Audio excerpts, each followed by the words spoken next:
ኃያሉ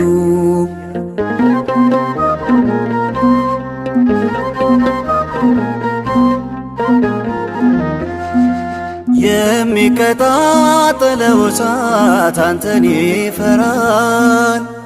እንደምታበርደው አውቆ ይታዘዝልሃል።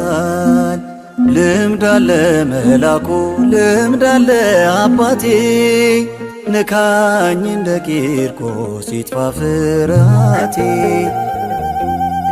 አለ ገብርኤል ከተናቁት ጋራ አለ ገብርኤል ከተገፉት ጋራ ወደ ዓለም ነበልባል በግፍ ለሚጣሉ መሃል ትገባለህ ገብርኤል ኃያሉ መሃል ትገባለህ ገብርኤል ኃያሉ አለ ገብርኤል